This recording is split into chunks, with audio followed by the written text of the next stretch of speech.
श्री शिव महापुराण भाषा द्वितीय सतीखंड का तीसरा अध्याय ब्रह्मा कामदेव संवाद। ब्रह्मा जी ने कहा, इसके पश्चात सब मारीच आदि मुनियों ने उनका यह अभिप्राय जानकर उनका यथोचित नाम रख दिया। उन्होंने कहा, तुमने उत्पन्न होते ही ब्रह्मा का चित्त मंथन कर दिया था, इसलिए तुम्हारा पहला नाम संसार में मन्मथ होगा। तुम्हारे जैसा संसार में कोई नहीं है, इससे तुम्हारा दूसरा नाम काम होगा, तीसरा मोह से तुम्हारा नाम मदन और चौथा कंदर्प इसलिए होगा कि तुम में बहुत अहंकार है। तुम्हारे समान कोई देवता पराक्रमी और सर्वव्यापक नहीं होगा। तुम्हारे लिए प्रजापति दक्ष एक सुंदर कामिनी स्त्री देंगे जिसे ब्रह्मा जी उत्पन्न कर चुके हैं और जिस रूपवती का नाम संध्या है। यह सुनकर उस काम ने अपने पांचों बाणों से नामकरण कर तुरंत उनका परीक्षण करना चाहा। हर्षण, रोचन, मोहन, शोषण और मारण ये 5 नाम हुए जो मुनियों के मोहक थे। उसने इन 5 बाणों को मुनियों पर चला दिया। संध्या भी थी। उसने कहा, अच्छा इसे तो मैं ही मोहित करूंगी। इतने में काम ने 5 बाणों का प्रयोग कर दिया।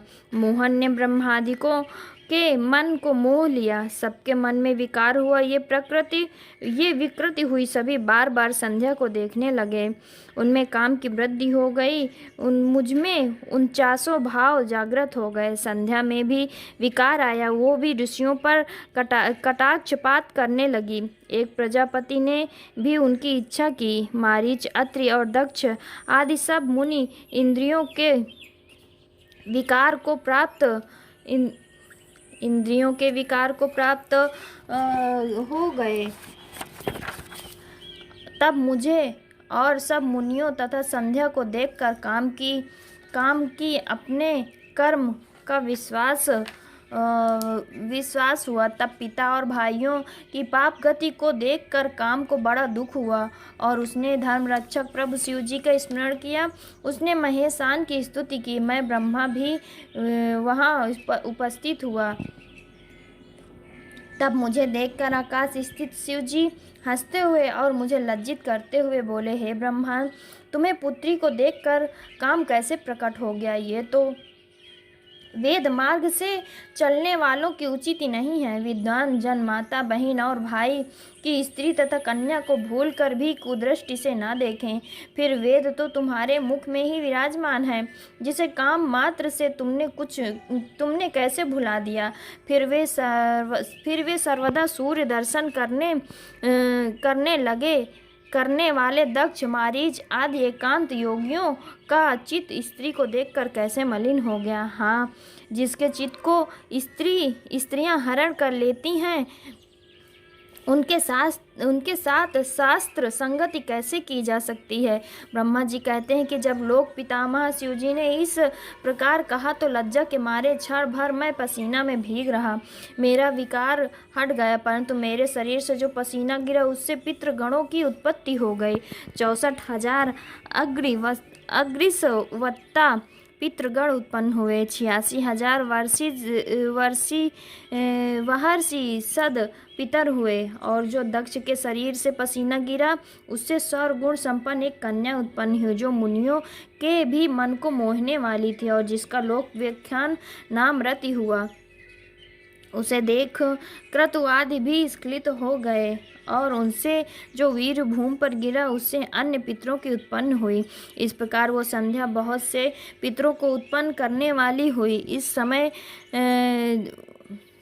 शिव जी अंतर्ध्यान हो गए और उनके वाक्यों से लज्जित मैं कंदर्प अर्थात काम से क्रुद्ध हुआ। मेरे क्रुद्ध होते ही काम ने शीघ्र ही अपना बाण खींच लिया और मैं जलती हुई अग्नि के समान जलने लगा।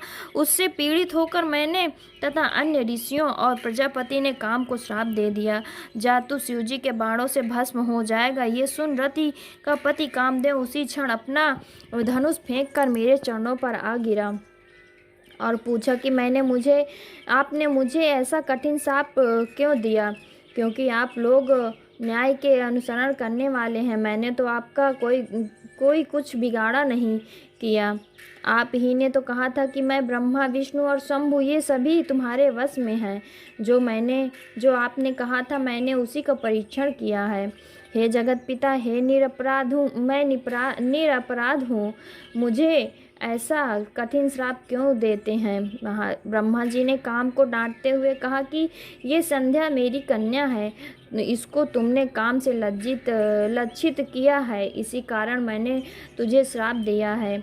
हे काम, अब तो शांत होकर सुनो कि जब तुम महादेव जी के नेत्र रूप अग्नि से भस्म हो जाओगे तब फिर शीघ्र ही समान शरीर को प्राप्त करोगे, और जब महादेव जी अपना विवाह करेंगे तब तुमको शरीर प्राप्त होगा। काम से ऐसा कहकर मैं लोक पितामह अंतर ध्यान हो गया। सब मुनि और कामदेव भी अपने स्थान को चले गए। इति श्री शिव महापुराण द्वितीय सती खंड का 3रा अध्याय समाप्त। भक्तजनों, हर हर महादेव।